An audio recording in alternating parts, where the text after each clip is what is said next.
ಬಂಧುಗಳೇ, ದಾವಣಗೆರೆಯಲ್ಲಿ ಸಿಎಂ ಸಿದ್ದರಾಮಯ್ಯ ಅವರಿಗೆ ಶಕ್ತಿ ತುಂಬಲು ಸಮಾವೇಶ ನಡೆಯಲಿದೆ. ಕನಕದಾಸರ ಜಯಂತಿ ನೆಪದಲ್ಲಿ ಸಿಎಂಗೆ ಶಕ್ತಿ ತುಂಬಲು ಈ ಸಮಾವೇಶ ಹಮ್ಮಿಕೊಳ್ಳಲಾಗಿದ್ದು, ಹಿಂದುಳಿದ ವರ್ಗದ ಮಠಾಧೀಶರು, ಮೌಲ್ವಿಗಳು, ಅಹಿಂದ ಸಮುದಾಯದ ಜನರನ್ನು ಸೇರಿಸಿ ಈ ಸಮಾವೇಶ ನಡೆಸಲಿದ್ದಾರೆ. ಕಾಗಿನೆಲೆ ನಿರಂಜನಾನಂದಪುರಿ ಸ್ವಾಮೀಜಿ ನೇತೃತ್ವದಲ್ಲಿ ಈ ಕನಕ ಜಯಂತಿ ನಡೆಯಲಿದೆ. ಮೂಡ ವಾಲ್ಮೀಕಿ ಅಧಿಕಾರ ಹಂಚಿಕೆ ವಿಚಾರ ಚರ್ಚೆ ಹಿನ್ನೆಲೆ ಸಿಎಂ ಸಿದ್ದರಾಮಯ್ಯ ಅವರಿಗೆ ಶಕ್ತಿ ತುಂಬಲು ಈ ಸಮಾವೇಶ ನಡೆಯಲಿದೆ. ಸಿದ್ದರಾಮಯ್ಯ ಆಪ್ತ ಬಳಗದವರಾದ ಸಚಿವ ಸತೀಶ್ ಜಾರಕಿಹೊಳಿ, ಮಹದೇವಪ್ಪ, ಸಚಿವರಾದ ಜಮೀರ್ ಅಹಮದ್, ಭೈರತಿ ಸುರೇಶ್ ಸೇರಿ ಅನೇಕರು ಈ ಸಮಾವೇಶಕ್ಕೆ ಭಾಗವಹಿಸಲಿದ್ದಾರೆ. ಜನವರಿ 5ರಂದು ದಾವಣಗೆರೆ ಹೈಸ್ಕೂಲ್ ಮೈದಾನದಲ್ಲಿ ಕನಕದಾಸರ ಜಯಂತಿ ನೆಪದಲ್ಲಿ ಬೃಹತ್ ಸಮಾವೇಶ ನಡೆಯಲಿದ್ದು, ಸುಮಾರು 50,000ಕ್ಕೂ ಅಧಿಕ ಜನರನ್ನು ಸೇರಿಸಿ ಈ ಬೃಹತ್ ಸಮಾವೇಶಕ್ಕೆ ಸಿದ್ಧತೆ ನಡೆದಿದೆ. ಪ್ರತಿ ವರ್ಷದಂತೆ ಈ ವರ್ಷವೂ ಕೂಡ ಕನಕದಾಸರ ಜಯಂತಿಯನ್ನು ಆಚರಣೆ ಮಾಡಿಕೊಂಡು ಬರುತ್ತಿದ್ದೇವೆ.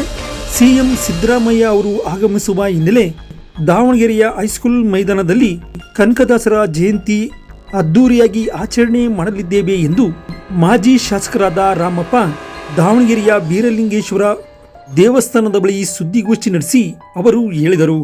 ಈ ವೇಳೆ ಸಮಾಜದ ಮುಖಂಡರಾದ ಹೊನ್ನಾಳಿ ಸಿದ್ದಪ್ಪ, ಮಾಜಿ ಮೇಯರ್ HB ಗೋಣಪ್ಪ, ಹರಪನಹಳ್ಳಿ ಪರಶುರಾಮಪ್ಪ, ನಿವೃತ್ತ ಅಧಿಕಾರಿಗಳಾದ ಜಿ ಮಲ್ಲಿಕಾರ್ಜುನಪ್ಪ, BB ಸಕ್ಕರೆ ಮುರುಗಣ್ಣ, ಮಹಾನಗರ ಪಾಲಿಕೆ ಸ್ಥಾಯಿ ಸಮಿತಿ ಅಧ್ಯಕ್ಷರಾದ ಸುಧಾ ಇಟ್ಟಿಗುಡಿ, ಮಂಜುನಾಥ್ ಅರವಿಂದ್, ಕುರುಬರಕೆರೆ ಜಯಣ್ಣ, ಪುಟ್ಟಪ್ಪ, ಮಂಜುನಾಥ್ ಭಗತ್, ಶಿವಣ್ಣ, ಲಿಂಗರಾಜ್, ಶಿವಾನಂದ್ ಸೇರಿದಂತೆ ಅನೇಕ ಸಮಾಜದ ಮುಖಂಡರು ಭಾಗವಹಿಸಿದ್ದರು. ಶ್ರೇಷ್ಠ ಕನಕದಾಸರ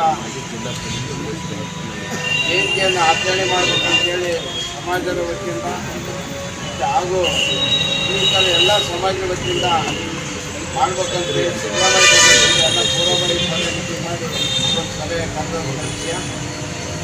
ಈ ಒಂದು ದಾಸರ ಶ್ರೇಷ್ಠ ಕನಕದಾಸರ ಮಾನ್ಯ ಮುಖ್ಯಮಂತ್ರಿಯವರು ಮತ್ತು ಭೈರತಿ ಸುರೇಶ್ ಅವರು ಮತ್ತು ನಮ್ಮ ಸಮಾಜದ ಎಲ್ಲ ಗುರುಗಳು, ಬೇರೆ ಸಮಾಜದ ಎಲ್ಲ ಗುರುಗಳು ಕೂಡ ಈ ಒಂದು ಸಭೆಗೆ ಆಗಮಿಸಿದ್ದಾರೆ.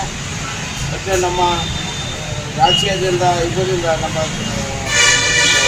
ಸಿದ್ದರಾಮಯ್ಯ, ನಮ್ಮ ಮುಖ್ಯಮಂತ್ರಿ ಸಿದ್ದರಾಮಯ್ಯನವರು, ಭೈರತಿ ಸುರೇಶ್ ಅವರು ಮತ್ತು ಜಾರಕಿಹೊಳಿ ಅವರು ಮತ್ತು ಇನ್ನು ಜಮೀರ್ ಅಹಮದ್ ಅವರು, SC ಮಾದೇವಪ್ಪನವರು, ಸಂತೋಷ್ ಲಾಡ್ ಅವರು, ಅನೇಕ ದಾಸರಾಮಯ್ಯ, ನಮ್ಮ ಮುಖ್ಯಮಂತ್ರಿ ಸಿದ್ದರಾಮಯ್ಯನವರು,